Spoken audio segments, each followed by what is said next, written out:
Hello. All right, so today we are covering test number 2. Noticed, please notice that I'm going to try to find a compromise with you. Uh, I want you to progressively do more and more yourself on the second 2 tests. But of course, I want to make sure that you benefit from showing up to this Zoom. And of course, I want you to do well on the tests. All right. Notice on this one, there's just one submission, but I did not put forth a time limit. And obviously, you're allowed to, I couldn't stop you if you wanted to, use notes. So much of the 3 tests can be derived as far as the questions themselves as well as their answers from the argumentative. Dishin, no, I'm sorry, not yet. I apologize, Dishin. But I should have time this afternoon after this. I plan to spend the afternoon and evening here in my office. Okay, so I will look for, I'll keep your name in mind. I'll specifically look for your email, okay? No problem. Okay, thank you for your understanding. So then so as we look at these, I'm going to kind of I'm going to kind of gloss over and not cover the ones that I feel that we amply covered. And you could also quite easily glean the answer from one of the argumentative assignments. Okay. And then the others, I will go over. All right. So hopefully you could understand the fairness of that. Because like I said, especially as time goes by, I want you guys to do a little more and more on your own. And as evident in your argumentative writings, you clearly are understanding my expectations and clearly meeting them. All right. And so I get the last names here, we'll turn I'll share the page and we'll turn to the test. Okay. Test itself. So let me share screen. All right. So number 1 is in the introduction. In the introduction of the War for Independence handout. I mean, it's just that simple. Let's see here. Yeah, number 2, we covered that. You see it on the very first section, and I have the title give the answer to number 2 away on section 1 in the War for Independence handout. Okay, so remember Bernard Bailyn is connected to court history, ideological causation as opposed to material, so that he didn't focus upon power, ambition, etc., economics, but instead he focuses on the French Enlightenment, the Scottish libertarian liberal movement, the Second Great Awakening, etc. Okay, and the roles of those. That's Bernard Bailyn. Number 4, the Enlightenment's notions of natural rights and the social contract regarding the source of a government's legitimacy and its proper role may have ideologically influenced America's propaganda campaign during the War for Independence. Don't think too much into that one, because I tried to qualify it with may have. All right, because I'm never trying to give one interpretation to a single event and trying to inculcate it into your head as if that is the, in my estimation, correct answer, right? That goes against my style of teaching. So because I said may have, and that was mentioned in number 2, then that one would be true. Okay. So let's see here. Oops. Numbers 5 and 6 come from section number 2. They're mentioned, okay, connected to those ideas. Number 7, Joseph Ellis on George Washington, is number 3. That's the section on George Washington. And remember, I subjectively called that mildly revisionist. Revisionist in that Washington is primarily concerned with himself and his own ambitions, but that his grievances with the British system were a little bit broader than himself, right? He thought the system itself was unfair and illogical. Howard Zinn's thesis is the one at the very end of the War for Independence handout, and we went over that. Very cynical thesis. Remember, there's not one monolithic American side fighting against the British side, but there are different classes. There are rich and poor that he kind of puts into that simple dichotomy.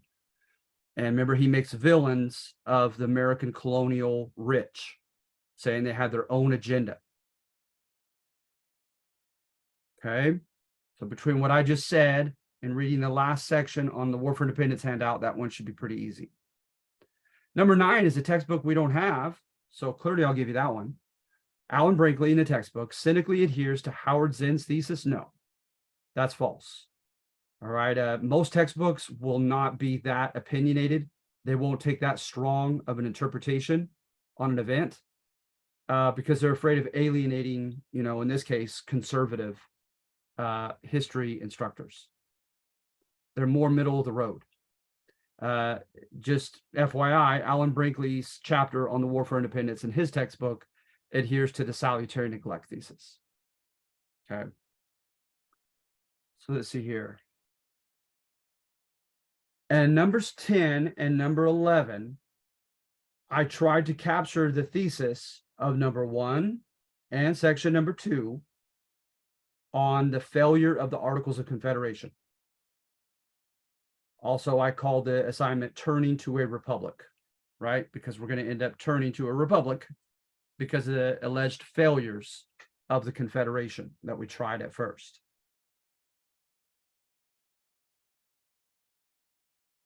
So number 10, that should look familiar to you as the thesis of number 1.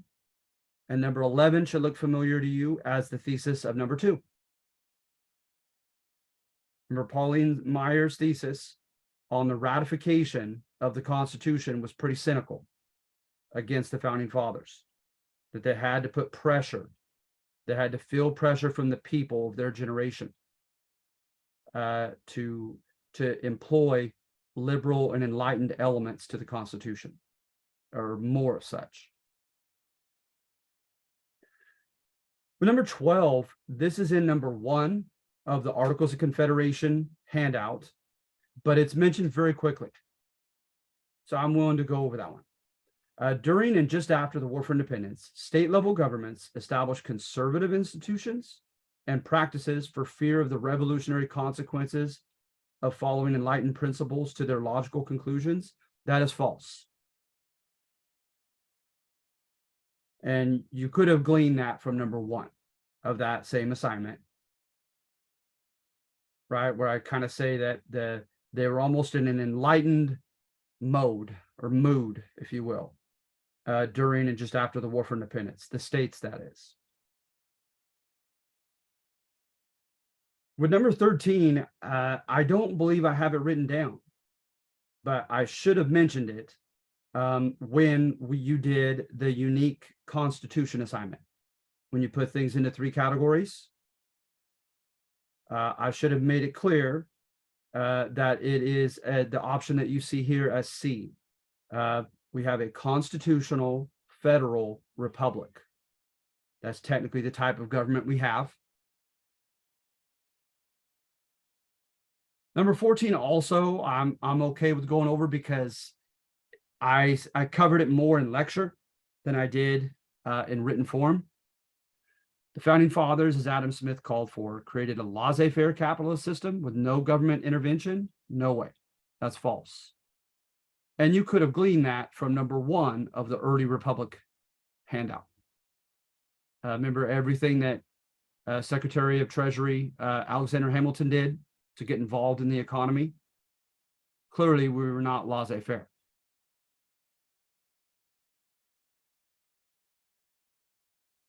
All right. And number 15, it's mentioned on number 2 of the Articles of Confederation handout, but rather quickly. So I'm okay with 15 as well. But I define them as a philosophical, logical, historical defense of the need for a republic more centralized and less democratic than the Confederacy. And remember that the letter options might be mixed up on Canvas. Sometimes it'll do that. So don't just try to simplistically say, okay, number 15 is C, because the right answer may not be C on your test format. So note the actual answers, okay?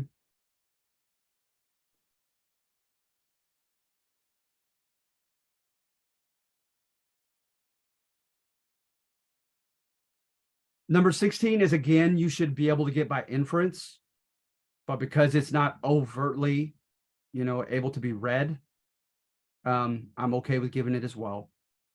Which of the following was arguably not an enlightened component to the U.S. Constitution? Checks and balances? Absolutely. The Bill of Rights? Of course. Direct election by citizens of House reps? Of course. Nothing was stated of universal citizenship. The states got to decide their criteria for citizenship. So that's the one you would pick because that's the one that doesn't fit.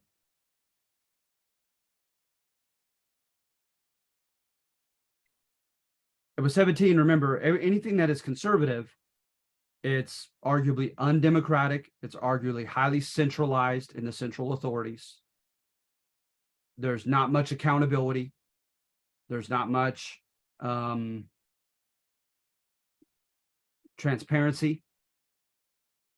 So look at that last option, that minutes of congressional meetings be published from time to time. That's in there, right? But I would argue that's not conservative because that's a way of them having to show a level of transparency.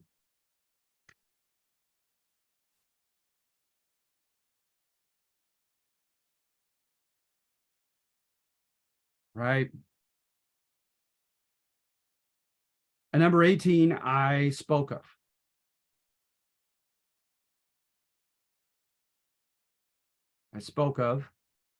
But because it's not written down, what the heck? Look at the second one. Wanted Americans to be paternalistically ruled by the educated, wealthy, better sort without any limitations, restrictions, elections, or checks and balances to hold them accountable. I mentioned, right? I don't think the ideological gap between left and right was that broad amongst the founding fathers. I don't think the conservatives were that conservative, nor the liberals that liberal. So the conservatives didn't go that far of option B, of no accountability of those in power. They still were adherents of Montesquieu's Spirit of the Laws Enlightenment book. So look at the first one. Believe that while all American citizens ought to be equally entitled to the same basic rights, protections, and privileges, etc., not all would be equally capable as elected politicians. That's the one you're looking for. That's the form of elitism that Alexander Hamilton, John Adams had. The Anti-Federalists are explained in number 2 of the Articles of Confederation handout. Then moving on to the early republic. 20 and 21 come right out of number 1, section number 1 of the early republic handout. Remember Hamilton's perceived excessive conservative policies frightened liberals into forming an oppositional second party.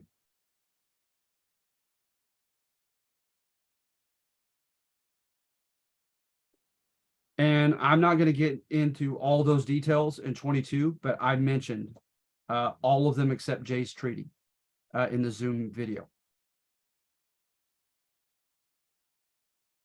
So 22 is correct. Remember, I called it the balancing act of George Washington to try to placate the liberals and the conservatives.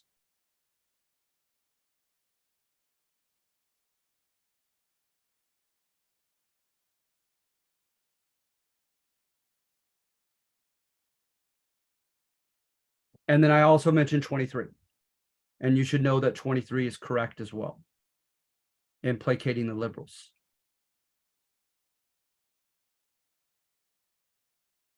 David McCullough on John Adams is number 2 of the early Republic handout. His thesis. I not only spoke about it, but it's very clear in the writing. Look back at number 2 on the early Republic handout.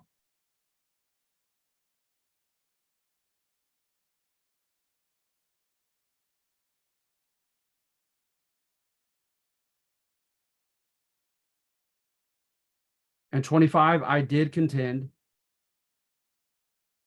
that the Alien and Sedition Acts under John Adams' administration were constitutionally dubious and controversial.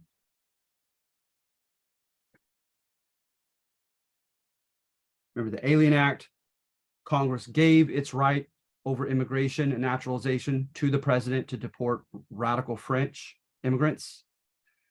And the Sedition Act curtailed or cut short First Amendment rights that in any way encouraged insubordination toward the government and the war effort in its quasi-war.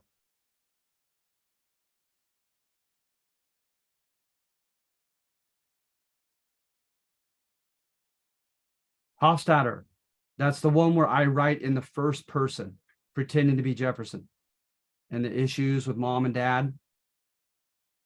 Okay, that one should be pretty easy. Pretty simple message.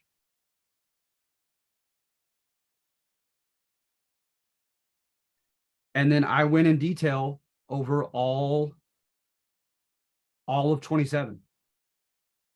Not only in writing, but also in my lecture. You should be able to get 27 from those, from both.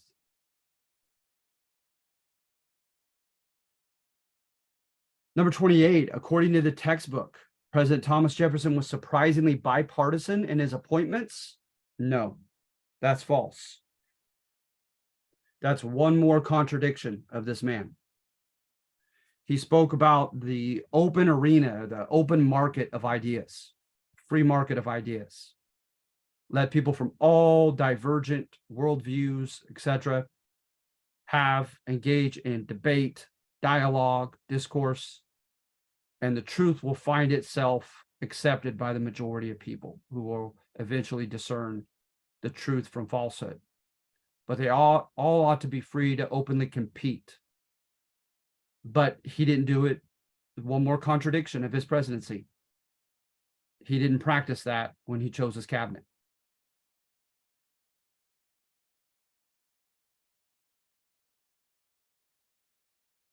Number 29, I mentioned that in writing as well as in lecture. So I think I'm going to skip over 29. That's the section on his contradictions, the final section of Great Man History, number 4, I think, in the early Republic handout.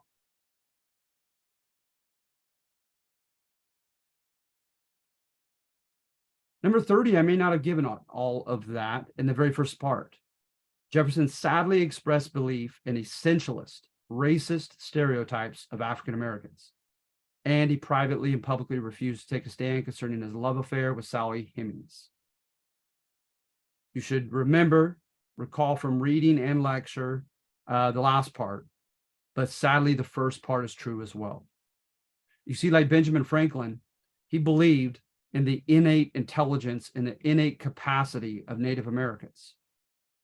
And they just believed that it was historical tradition, environment, that caused them to be backward.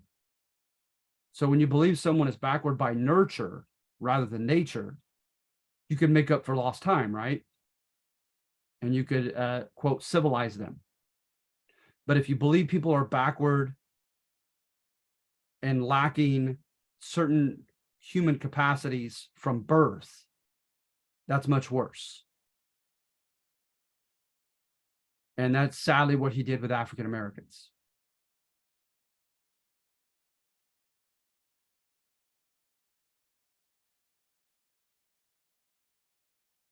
And then the thesis of that section 4 is number 31.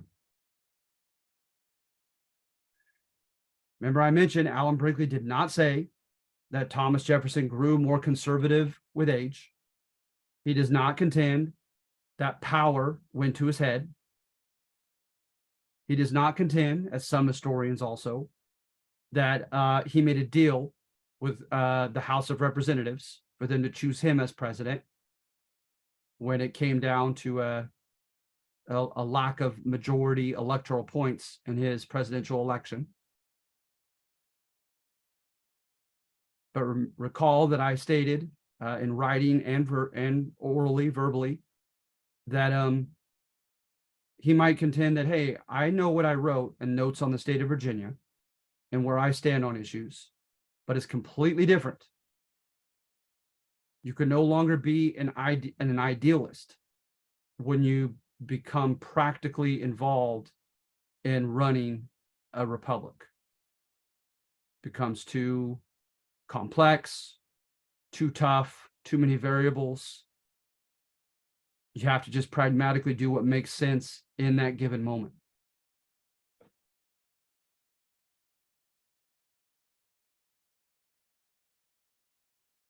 Number 32, the War of 1812, declared against the French and Native American allies? No, against the British.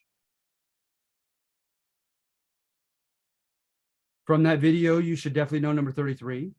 Did Canadian civilians enthusiastically embrace America's invasion of Canada? That should be a piece of cake.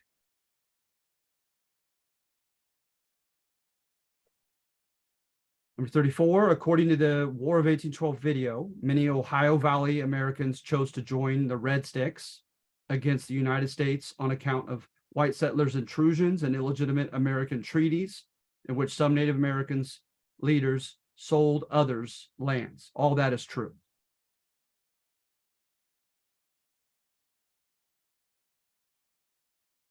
With 35, I'll meet you halfway.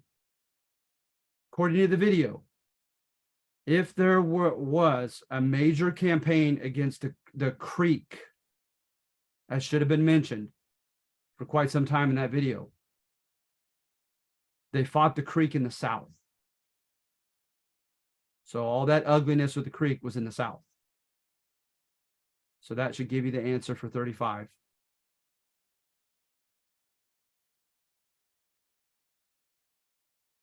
And then 36 and 37 pertain to the last two numbers on the early Republic handout. Fogle, Ingham, and thesis. Because slaves were expensive as investments, their material lives were not that tough because it was in the best economic interest for the masters to physically treat them well. The handout obviously argues against that. Much is of A on slaves' discontent. There's a little bit on slaves' malnourishment.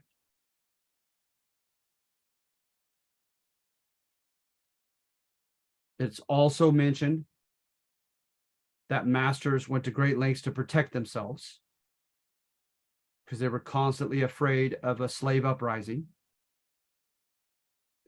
President Adams' endorsement of severe slave codes? No.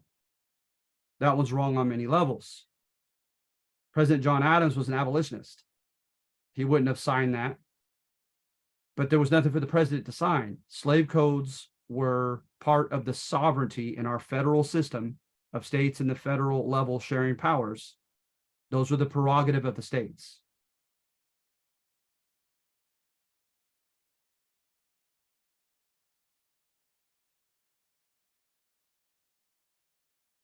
And then, as you should recall, I covered all my bases on the last one of the early Republic handout.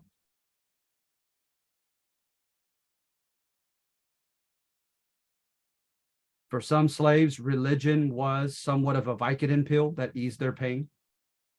To some, it stimulated them to feeling better about themselves and even to the point of rebelling. To others, it empowered them to forgive and love their masters. It's all the above.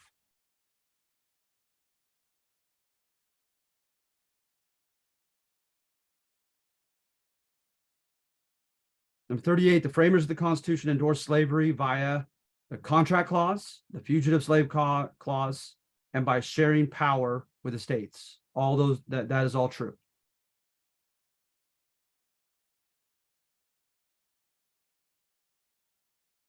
Number 39, that's a textbook, so I'll give you that one. In his coverage of the War for Independence, Alan Brinkley contends that the revolutionary generation was primarily motivated by enlightened ideals. He does not go that far. He doesn't adhere to Bernard Bailyn's thesis. So that one would be false. Number 40, I may just leave that one to you. That's at the end of the War of 1812 video. And they make it clear at the end of the video what happened regarding who owned what land at the end of that war.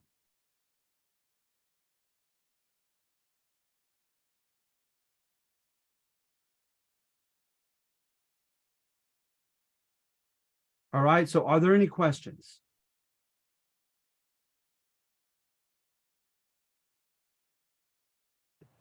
Will this be the same questions on the test? Yes, the same questions pertaining to the same numbers. Like I said, the only thing that might change is sometimes the Canvas system switches up the options A through D. So I can't guarantee that A will be A on a given number on the test that you see, but you will have the same question that you see here on the same numbers with the same options. Could you go back over 21 and 27? 21 and 27. All right, an argumentative section blames the apparent excesses of Alexander Hamilton and his conservative system for the origination of an oppositional political party and hence two-party system. Yes, that one's true. And that's number 1 of the early Republic handout. And 27, look at option C. He established democratic institutions there immediately. In the Louisiana Territory? No.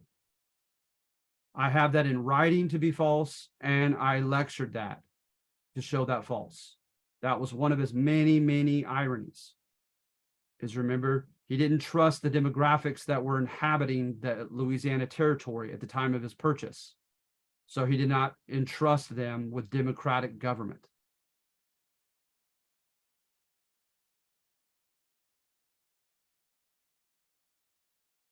Any other questions?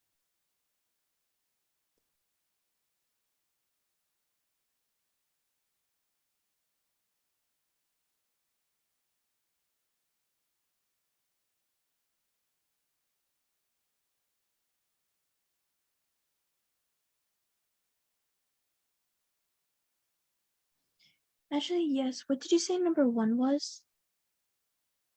Number 1.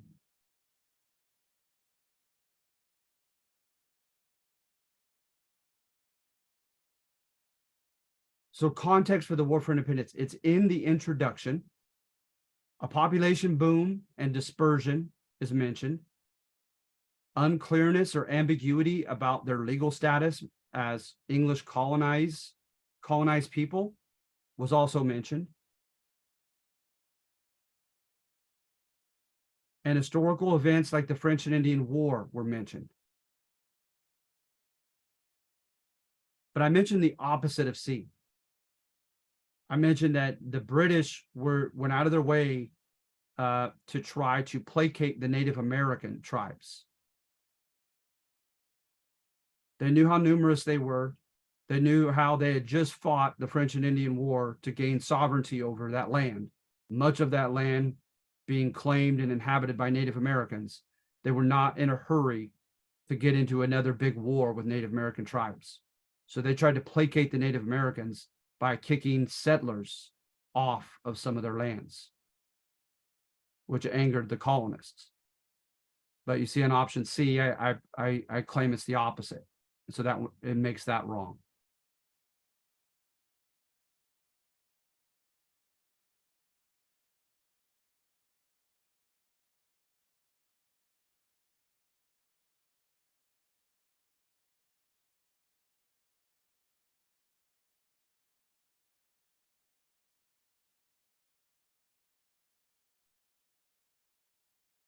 Hi, Professor.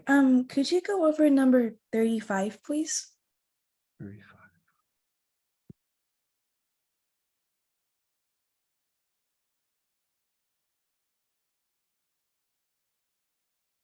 So like I said, I have here, according to the War of 1812 video documentary, the fight against Native Americans in the South was less intense on account of the deal the US government made with the Creek tribe. No way.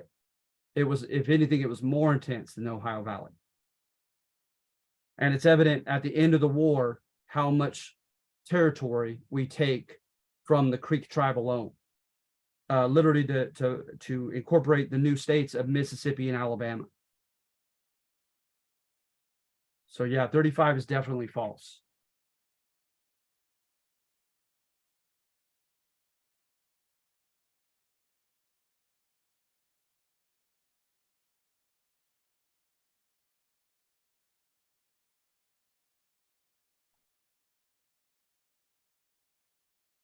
All right, you guys, I think you're going to do well on this one. All right, we went over most of it. To be honest, I gave more than I was planning prior to this meeting to give. Because like I said, I think of it as like, you know, training wheels, and then you take the training wheels off and let them ride the bicycle. And so, like I said, keep your argumentative assignments with you. Take a look at your notes on the video, The War of 1812. And you guys should be fine. And I genuinely wish you well. I hope you do well. All right.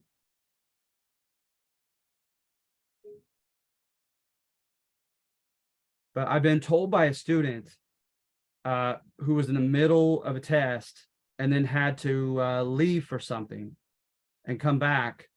The system stopped her test and gave her her raw score only so far as she had gotten. And that's not me. Like I said, I have an option on my end for a time limit, and I say no. But Canvas itself evidently eventually has a time limit. Now, I can imagine, I hope that in her case, it was the case of like, you know, it being a couple hours and she never went beyond number 12 or whatever. So take your time, but I would not recommend, you know, splitting your time in half and go and running an errand or something, because I can't predict what time limit the Canvas system puts on that in that regard. I assure you that that's not my doing.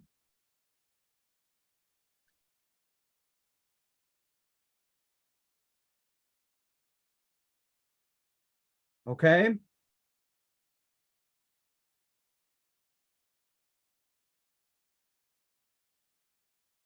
All right, you guys, go get it.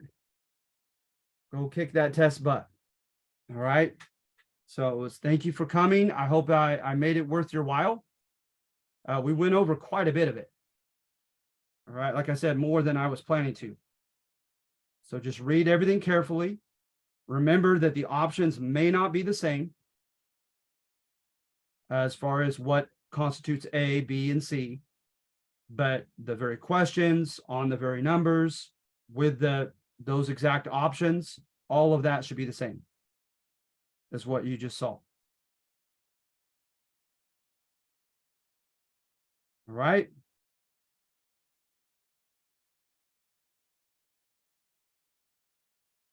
All right, guys, I'm gonna say goodbye, okay? Thank you. Good luck.